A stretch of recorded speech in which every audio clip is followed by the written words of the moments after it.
dipulangin, apa salah saya kalau saya dipulangin, kata saya itu. Enggak, katanya kamu nggak salah. Tapi majikan itu nanya ke saya itu, kamu di Indonesia punya suami? Iya, kenapa? Saya banting tulang, mau sesuai saya apa-apa. Pas pulang ke Indonesia cuma 400.000 uang. Coba sakit nggak, Mbak? Di hari pulang saya itu dia duduk di kursi pelaminan. Jadi payah saya waktu bekerja di Riyadh. Cuma hasilnya nikahin suami. Bikin rumah, bikin apa? Ya, saya di Pakistan. Iya, saya nggak nyalahin suami, tapi yang salah saya sendiri. Karena saya itu maunya tinggal sama dia, kumpul sama dia, karena keluarga dia itu baik. Sekarang akhirnya apa? Karena peristiwa soal rumah, soal tanah, anak-anak saya itu, jadi anak istri tua itu istilahnya sekarang itu mau nendang saya.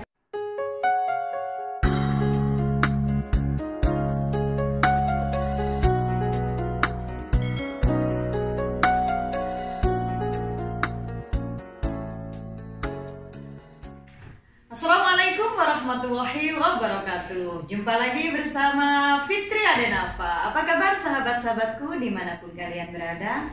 Mudah-mudahan selalu sehat, selalu dalam lindungan Allah. Adapun yang sakit, mudah-mudahan Allah mengangkat penyakitnya. Amin ya rabbal alamin. Masih bersama Fitri Adenafa. Sahabat, di video kali ini Fitri Adenafa ingin berbagi kisah perjalanan seorang TKW yang menikah dengan orang asing. Nah, Fitri Adenafa sekarang sudah ada narasumber orang Indonesia tentunya, dan kita akan banyak mengorek perjalanan hidup wanita di samping Fitri Adenafa. Seperti biasa, sebelum saya melanjutkan ke videonya, jangan lupa like, komen, dan subscribe, dan di-share juga ke sosial media kalian. Jika ada pertanyaan tentang Rhapsody, bisa langsung DM ke Instagram Fitri Adenafa atau langsung tulis di kolom komentar. Ya sahabat, kita berkenalan dengan narasumber Fitri Adenafa. Assalamualaikum. Waalaikumsalam. Gimana kabarnya? Alhamdulillah. Alhamdulillah. Dan beliau ini juga punya channel ya Teh? Iya. Nama channelnya apa Teh? Nadia Ali. Nadia Ali gitu. Nah, jadi buat subscriber Fitri Adenafa jangan lupa mampir ke channelnya Nadia Ali. Nadia Ali. Pastinya banyak kisah perjalanan beliau di channelnya. Tapi ini baru dua itu. Oh, masih baru 2 video ya. Soalnya apa? Saya itu gimana lah, belum istilahnya belum konsentrasi. Iya. Jadi buat sahabat, dukungannya ya buat Teteh di samping saya ini, dia punya channel tapi masih 2 video. Tapi mampir ya untuk subscribe-nya, karena subscribe-nya masih berapa Teh? Tahu? Belum dihitung. Nah, jadi jangan lupa mampir aja langsung ke channelnya Nadia Ali ya Teh. Saya ingin sedikit mengetahui kisah perjalanan Teteh. Teteh ini orang mana Teh? Bandung. Dan namanya siapa Teh? Nadia. Nadia dari Bandung. Bandung. Udah berapa tahun di Saudi? Di Saudi kurang lebih 20 tahun. 20 tahun. Iya. Itu kalau boleh tahu dari tahun berapa itu Teh? Saya nggak tahu, lupa lah, nggak dihitung. Kalau dulu saya itu jadi TKW tapi cuma 18 bulan mungkin jadi TKW itu di Riyadh. Jadi pertama ke Saudi ini bekerja di Riyadh. Iya. Terus saya pulang, udah pulang balik lagi dapat visa di Jeddah. Iya. Udah dapat visa di Jeddah, saya itu disuruh 3 bulan di majikan disuruh pulang. Saya itu nggak mau dipulangin. Apa salah saya kalau saya dipulangin, kata saya itu. Enggak, katanya kamu nggak salah. Tapi majikan itu nanya ke saya itu, kamu di Indonesia punya suami nggak? Enggak. Punya anak di Indonesia nggak? Punya. Terus kata dia itu, ada orang yang mau nikah sama kamu, mau nggak? Dikira saya majikan bercanda, saya jawab aja iya. Saya itu katanya, nggak tahunya si majikan saya sama majikan suami saya itu berteman istilahnya. Nah udah berteman, saya itu kata dia diganti uang visa, dia pulangin anak perempuan ke Indonesia. Saya pulangin, nah ini ya nikah. Udah dikaruniai 2 anak sekarang. Oh, jadi waktu itu hanya dikira bercanda ya Teh, majikan Teteh menawarkan mau menikah apa enggak gitu ya? Saya itu orangnya nggak serius gitu, suka bercanda istilahnya. Dan terus waktu itu dipulangkan di Indonesia. Iya. Nah setelah itu menikah dengan suami di Indonesia kan di Saya nikah di sini terus diresmiin lagi di Indonesia. Soalnya saya minta nggak apa-apa, saya sama orang manapun nikah yang penting satu tanggung jawab, kedua baik, ketiga nggak mau dipermainkan. Sekarang bukannya sih itu, sekarang kebanyakan orang yang nikah sama orang luar itu dicibir. Karena apa? Tahu sendiri Mbak kan? Seorang ke Indonesia, seorang ke negaranya baik di airport. Iya. Betul kan? Iya benar. Justru saya itu nggak mau sampai begitu. Dulu saya sih kadang ada orang yang nanya kemana, suaminya, kata saya orang Pakistan. Banyak orang yang mau-maunya sama orang Pakistan. Nggak orang Indonesia, nggak orang Pakistan, nggak orang mana, orang Saudi pun. Yang baik-baik, yang nggak baik, yang nggak baik. Tergantung nasib dan niat kita. Iya. Dan waktu itu Teteh kok langsung menerima suaminya ini, yang orang Pakistan ya suaminya itu. Pernah nggak berpikir Teh, nanti gimana dengan anak saya, atau nanti saya akan ikut suami ke Pakistan apa ke Indonesia, anak-anak saya enggak, karena saya sakit hati.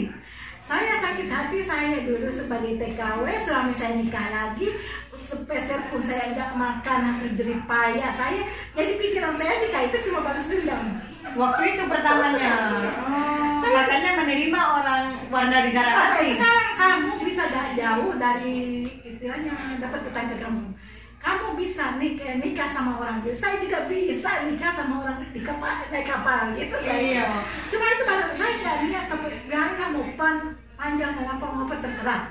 Nasib begitu terserah, saya nggak kepikiran sampai punya anak sampai. Yang penting balas dendam, saya saking sakit hati terbayar itu. Saya sakit hati saya. Sakit hati sama laki-laki Indonesia. Iya, kenapa? Saya banting tulang, mau saya apa-apa. Pas pulang ke Indonesia cuma 400.000 uang. Coba sakit nggak Mbak? Di hari pulang saya itu dia duduk di kursi pelaminan.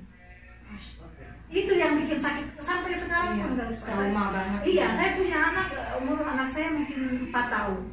Ngirim saya ke rumah, anak saya nggak dikasih. Orang tua saya nggak dikasih. Saya karena ada izin suami, saya pergi. Karena nggak ada izin suami, nggak bakal saya pergi. Jadi jerih payah saya waktu bekerja di Riyadh. Cuma hasilnya nikahin suami secara kasarnya itu. Makanya Mbak Nadia ini balas dendam laki-laki Indonesia akhirnya menikah dengan warga negara asing. Iya, saya sebenarnya nggak mau nikah sama orang luar. Tapi sampai saya bilang gini, kamu bisa nikah jauh. Saya bisa lebih jauh dari kamu, jangan dibilang nama saya kalau saya nggak bisa lebih dari kamu sampai gitu. Dan alhamdulillah tapi suaminya baik ya. Alhamdulillah suami saya itu baik. Bekerja sebagai apa? Suami saya itu sebagai apa, kalau di orang sini makan di namanya melihat mudir tanfid, kontraktor, dan dia itu mengelola apa muasasah istilahnya ya. Saya itu dulu alhamdulillah sampai diambilin pembantu, sampai double pembantu juga jaga anak yang bersih gitu ya. Terus ada lagi pernah saya nggak lupa itu, mungkin masih ada kakaknya di sini itu dari Madura itu, masih kecil saya itu udah nganggap anak saya, dia itu sering jagain anak saya lagi kecil. Tapi sekarang namanya roda nggak selalu di atas itu, berputar istilahnya. Ya saya sekarang keadaan kayak begini, saya itu mungkin dulu itu namanya keluar itu nggak pernah, namanya kerja nggak pernah. Tapi sekarang itu semenjak musim corona Ramadan kemarin kena musibah, suami saya itu di rumah sakit 2 bulan, saya 1,5 bulan kurang lebih. Suami saya itu sampai komanya 14 hari sampai diponis istilahnya udah bakal di antara hidup dan mati. Sekarang ini Teh? Enggak, sekarang alhamdulillah udah bisa jalan dulu itu. Teteh menjalani kehidupan pernikahan dengan suaminya udah berapa tahun? Ya kurang lebih 20 tahun. Punya anak berapa? 2. Yang satu sekarang 16 tahun, yang satu 9 tahun.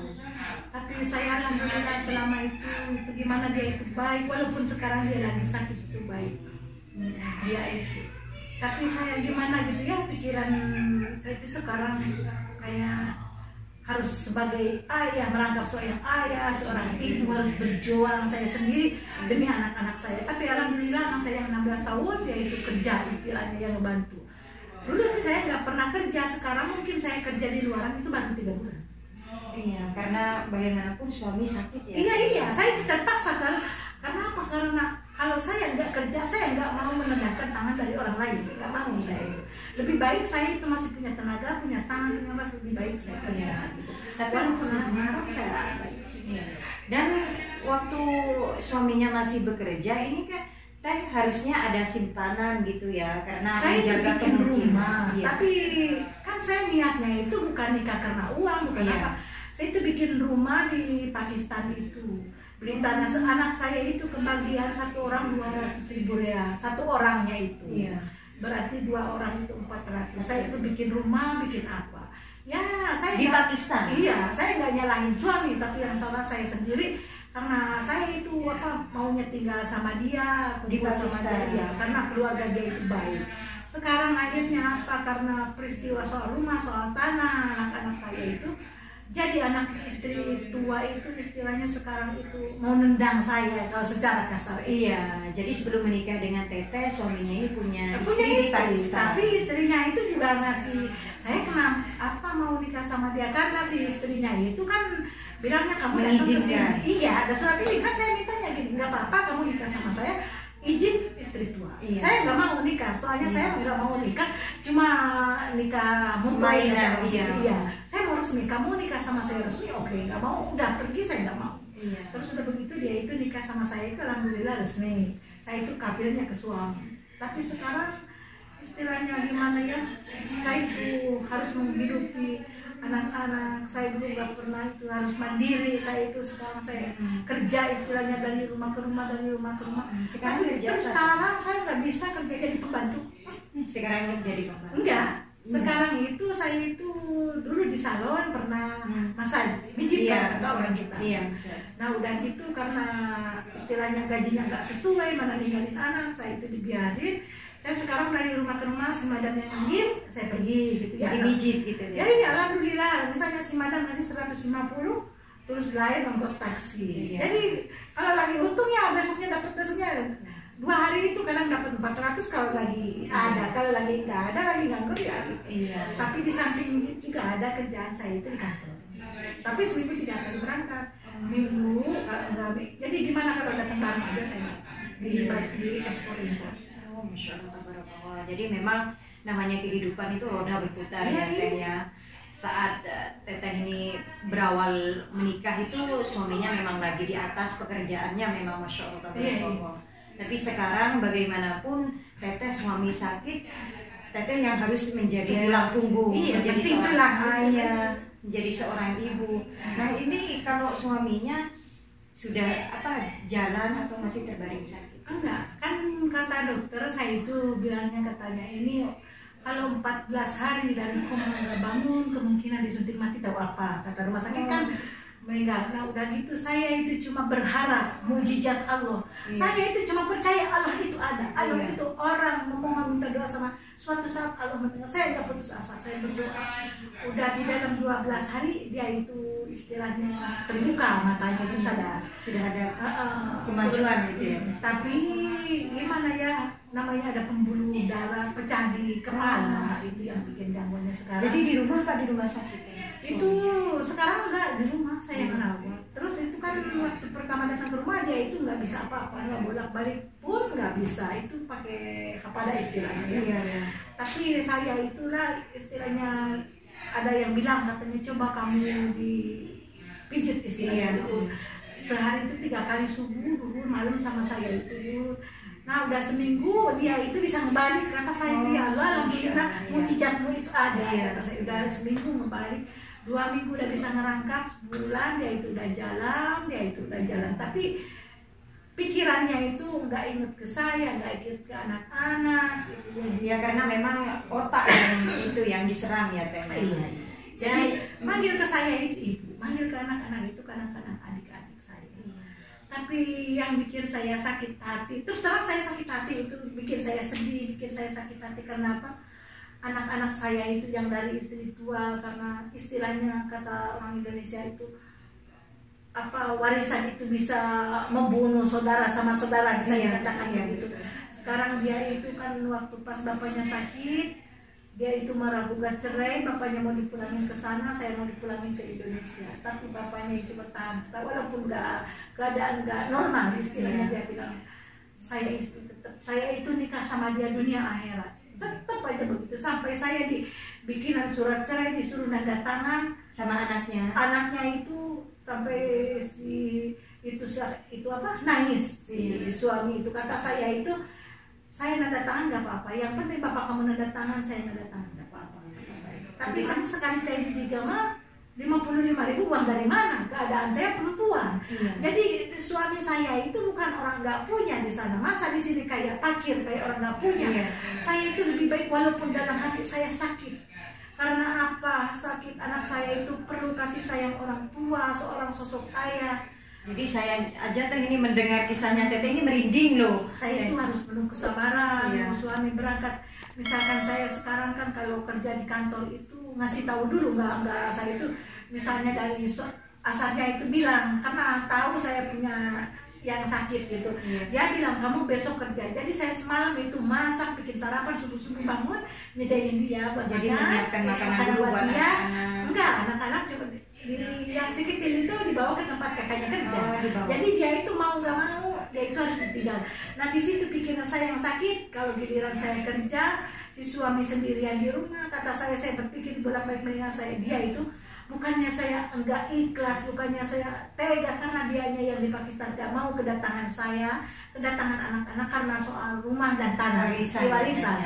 Jadi saya lebih baik ikhlas ngembalin suami daripada dia teraniaya istilahnya di sini, sama saya nggak keurus, sama anak-anak nggak keurus. Jadi lebih baik dia itu dipulangin istilahnya ke sana ke Pakistan. Dan ternyata suaminya dipulangin juga? Belum.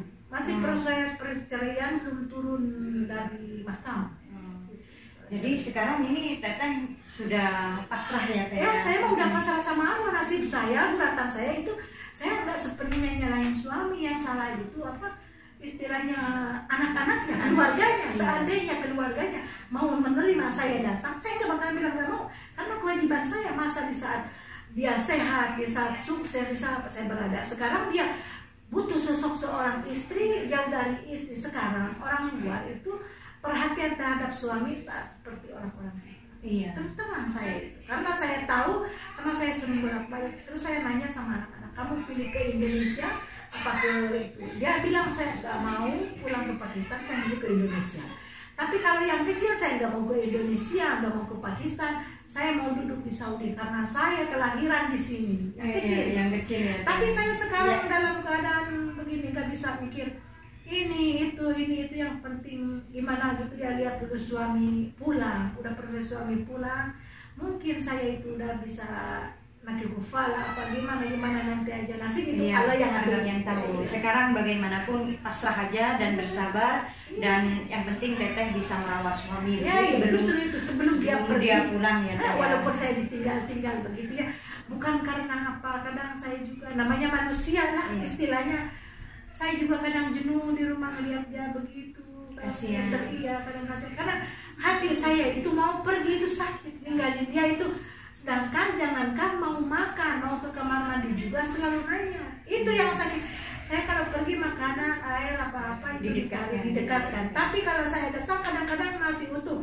Kalau dia kata saya itu enggak, kenapa enggak makan masih utuh? Kalau makan nunggu saya terus. Di situ yang saya itu. Tapi bagaimanapun kan ini kehidupan tetap berjalan. Kalau Teteh juga harus selalu menunggu suami kan dari mana buat makan, buat rumah. Iya, saya itu ke situ. Ya, apalagi igama, sekarang juga anak pajak ya Teh. Iya justru gitu. Saya sekarang kan anak saya itu istilahnya nunggu 18 tahun 2 tahun lagi dia malap sendiri istilahnya kufala. Saya timbal balik ke anak, kata saya nggak mau ilegal. Saya itu sekarang lagi mikir-mikir mungkin nakil kufala ke Saudi apa nakil kufala ke kantor. Saya juga belum tahu, belum ada jawabannya. Sama pasrah sama Allah, itu Allah yang akan menjawab semua. Iya, insya Allah Teteh juga kuat, sabar, mendampingi suami yang lagi sakit, dan juga karena kehidupan ini tetap harus berjalan ya. Jadi Teteh mudah-mudahan bersabar, menjadi wanita yang kuat ya. Di saat suami sekarang lagi jatuh. Yang dulunya Teteh ini sangat dimanja ya Teh ya. Bahkan ada pembantu juga di rumah, tidak pernah bekerja. Tapi ya namanya itu dunia. Kehidupan itu tetap berjalan dan berputar. Dan ternyata sekarang suaminya Teteh ada pada fase yang jatuh, bahkan sakit ya Teh. Jadi di kisahnya Teh Nadia ini mudah-mudahan menjadi inspirasi buat sahabat-sahabat semuanya. Justru kunci buat semuanya itu kesabaran.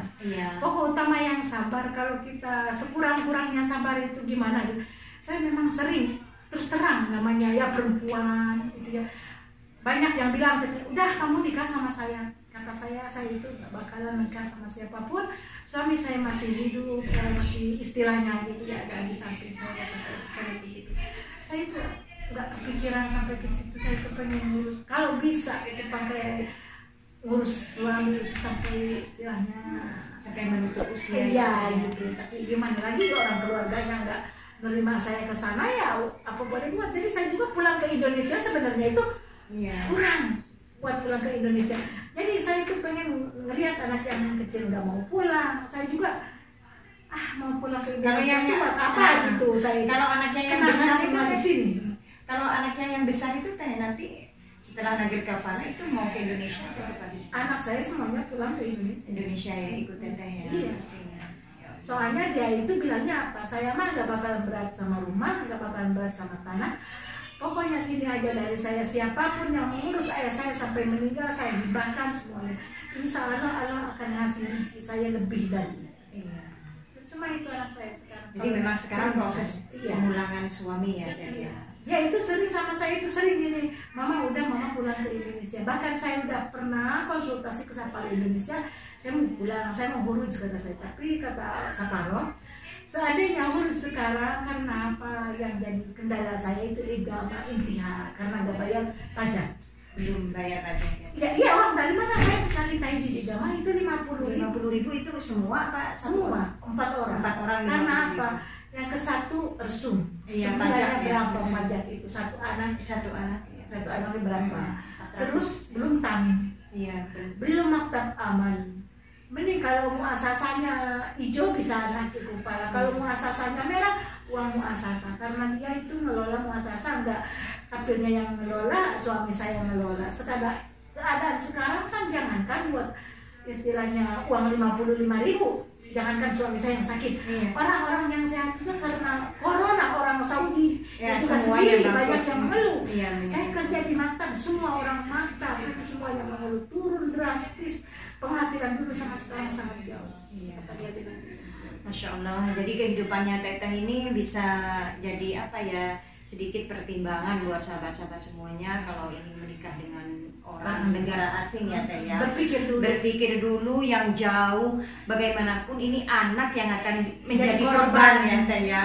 Tapi di kisahnya Teteh ini bukan menikah terus ditinggalkan sama suaminya, tapi ini sudah apa ya, mungkin menjadi nasibnya Teteh ini, suaminya jatuh dan juga sakit. Ya. Karena apa? Kalau dia duduk di sini kan biaya, saya ngelihat anak saya banting tulang, kerja berangkat pagi pulang malam. Saya sekarang giliran kerja, bukannya nggak kerja, saya kerja berjuang. Saya mungkin kerja sekarang itu ada 3 bulan. Mulai saya merintis kerja dari rumah ke rumah, dari rumah ke rumah 3 bulan. Saya berusaha menjadi apa, wanita yang kuat, wanita yang tegar, walaupun hati menangis saya nggak mau meneteskan air mata di depan anak-anak. Walaupun nggak punya uang apa, saya istilahnya nggak mau mengeluh, walaupun sakit nggak mau mengeluh di depan anak-anak saya. Tetap saya cuma satu aja, saya mengeluh di depan Allah Subhanahu Wa Taala istilahnya. Dia itu masa kata saya sampai bilang begini, walaupun suami saya sakit apa masuk dia, kalau kata orang sini mah itu suami sekarang saya mah nggak pasrah aja, Allah yang semuanya. Saya percaya Allah itu masih cuma segitu. Oke, mungkin Teteh bisa memberikan pesan sedikit apa ya, himbauan buat sahabat-sahabat semuanya yang menonton video ini yang mungkin sudah berencana ingin menikah dengan orang luar gitu Teh. Bagi saya, bagi teman-teman semua, emang saya lihat banyak orang yang menikah sama orang luar ya. Kita itu harus berpikir dulu, jangankan yang nggak resmi istilahnya ya, yang resmi juga saya begitu susahnya, begitu itunya gitu. Apalagi yang nggak resmi. Mending kalau dapet namanya nasib orang kan nggak sama. Mending kalau orangnya baik gitu ya, alhamdulillah itu. Tapi kalau kebanyakan kan sekarang nikah sama orang luar itu, satu orang pergi ke istilahnya apa? Satu pulang ke Indonesia, yang satu pulang ke negaranya, akhir-akhirnya apa? Ma'asalama. Cuma sampai airport. Iya, cuma segitu sekarang. Apalagi jangan, kita itu harus mikir 3 kali nikah sama orang luar. Kalau nggak benar-benar dia sayang sama kita itu. Kadang saya juga ngelihat gitu ya, bukannya itu ngelihat. Emang orang sih nggak orang Indonesia, nggak orang Saudi, nggak orang luar Pakistan, nggak orang mana kan. Itu semua ada yang baik, ada yang nggak baik. Justru kita itu harus nasib. Tapi kalau bisa dihindari, mungkin lebih baiknya juga mungkin menikah dengan sama-sama sebangsa. Iya gitu istilahnya. walaupun punya anak gampang Iya. kasih ya, Kalau bisa memilih mungkin ya Teh ya itu kan kalau jodoh namanya halo ya. Iya, karena semuanya jodoh. Maut rezeki hanya Allah yang mengatur. Jadi mudah-mudahan di kisahnya Mbak Nadia ini bisa menjadi sedikit apa ya, mungkin memotivasi buat sahabat-sahabat semuanya yang ingin menikah dengan orang luar. Mudah-mudahan videonya bermanfaat. Terima kasih Teh udah bisa berbagi kisah di channel Fitri Adenafa. Dan seperti sahabat tahu, beliau ini juga punya channel Nadia Ali. Jadi buat subscriber Fitri Adenafa jangan lupa mampir ke channelnya beliau ini. Terima kasih, jangan lupa like, komen, dan subscribe, dan di-share juga ke sosial media kalian. Jika ada pertanyaan tentang Rhapsody bisa langsung DM ke Instagram Fitri Adenafa atau langsung tulis di kolom komentar. Oke, Fitri Adenafa undur diri dan juga Teh Nadia juga undur diri. Wassalamualaikum warahmatullahi wabarakatuh.